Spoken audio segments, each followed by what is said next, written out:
Hey guys, Chris here with another breakdown for Ash vs. Evil Dead. This time, Ash and the gang look to gather some serious firepower from a backwoods militant group. It's episode 107, Fire in the Hole. Last week, Amanda and Ruby made it to the Brujos, just missing Ash once more. The evil is lingering there and pulls Ruby into a fire, seemingly killing her. Meanwhile, the gang lays low at a roadside diner. Ash now understands that he needs to bury the book back at the cabin, but warns the gang it's too dangerous for them to come along. But it's all just set up for the evil eventually showing up and leading to a badass throwdown, including this.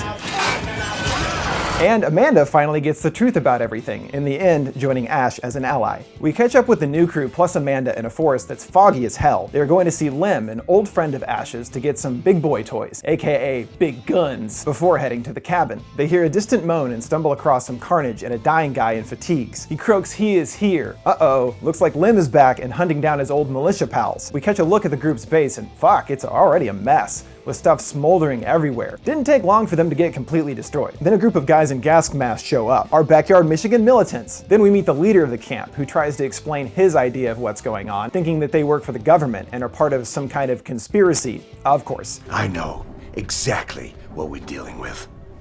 Big Brother put a virus in our air supply, turned Lim into some sort of mummy! Those militant types just love their conspiracy theories, don't they? Then we hear some telltale noises on the roof and they know he's back. They did see that it is Lim that is attacking them, but they of course don't know he's possessed by evil. The front door flings open, but no one is there.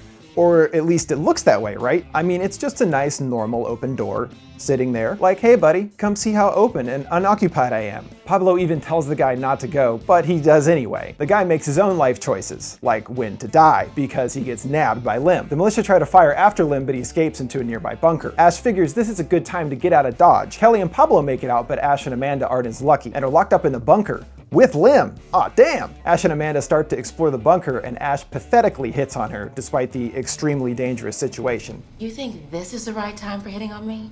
There's no bad time. You'd think she'd be put off by this, but she seems oddly receptive to Ash. She even takes the opportunity to apologize for misreading him. She says it was Ruby that told her Ash was responsible for everything. Then we cut to the fire pit back at the Brujos, where a hand reaches out from the ground. Ruby is back, and is totally naked. Oh my god, premium cable, you guys. It was obvious with the way that she went out she wasn't really dead, but she really didn't stay gone long at all. And honestly, I'm glad. In the last episode, the Brujo Deadite skeleton made it sound like Ruby had some kind of deal with them, and that she had betrayed them. I think that when she was pulled into the fire, what was left of her soul was consumed, and now in her resurrected state, she is completely bound by the evil due to not living up to her deal. Who knows, maybe not. Meanwhile, Ash and Amanda are still searching for an escape, but Lim gets the jump on them and starts pouring kerosene on their feet. He attempts to light them up, but Amanda and Ash manage to easily give him the slip, for now. Pablo and Kelly hide in the forest, and Pablo is having an existential crisis. He literally asks, "Who am I?"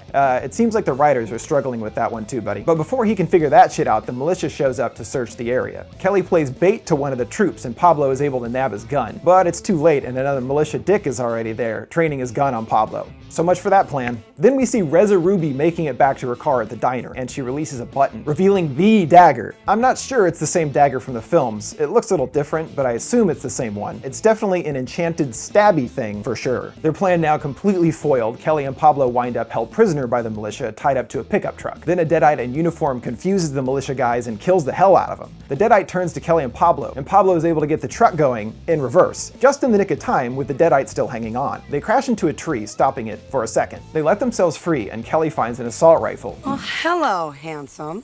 Now they've got a new plan. They're going to go ambush the compound and save Ash. Hopefully this plan goes better than the last one. I'm rooting for you. But they need the dead guy's mask so they can be incognito. Pablo is naturally nervous to get it, taking his sweet time. And of course, the Deadite is alive. Ah! Kelly gets a few shots off, hilariously blowing her back. She lets more round loose and finally stops the Deadite in a flurry of exploding blood. In the bunker, Ash spots a ladder out, but it's locked up. They find some propane too, but it's also locked up. These militant guys are super in love with locks. It seems like they could do better with their security considering that the front door was wide open. But wait, because Amanda has an idea. Amanda has an idea?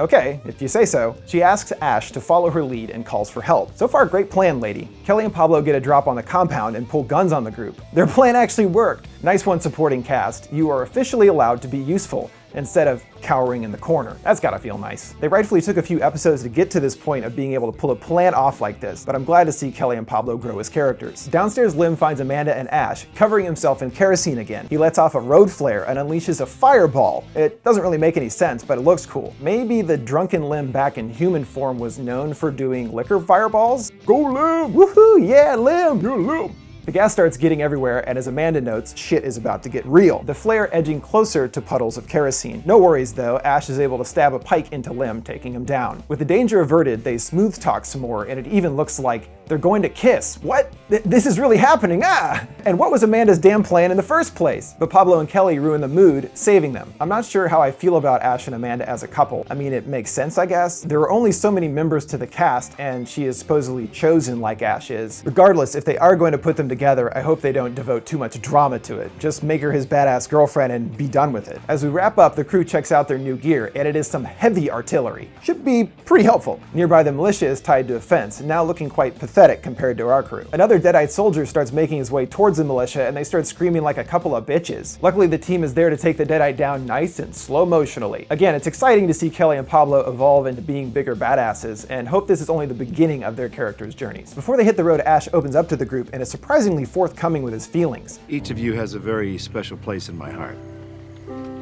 Good job staying alive. He does seem to mean it. It's weird seeing Ash being genuine, but I'm not arguing with seeing more sides to the character. The team seems more committed than ever after him opening up, but when they turn back, Ash is gone, disappeared. The crew are left without their leader. In the last shot, we see the cabin, looking creepy as ever, and Ash's disembodied hand slowly making its way in. It made it home. Oh man, exciting. And this all brings us up to Ash making it to the cabin in the next episode. Hype to the max! This is a case unlike the earlier Elagos trilogy, where I hope to see the story spread over more than one episode. I could really see them going all out with the cabin story and want them to make sure it gets the screen time deserved. Maybe the rest of the season? Fine with me. So, another entertaining episode. Hooray! The militia group didn't really do too much, but the story and the military base setting were solid enough to make a single episode while still pushing the story forward. And the deadite version of Lim is pretty creepy and interesting too. I mean, fireballs! Hello! And while I like the team dynamic that finally solidified in this episode, I'm glad to see Ash going solo in the cabin mission. It's just the way it should be. Ash versus evil. Mano a mano. Alright, that's it for this week. What did you guys think of the episode? And what's the deal with Ruby? I mean, is she totally evil now or what? Let me know in the comments down below, or you can tweet me at FoundFlix. Thanks for watching. See you next time.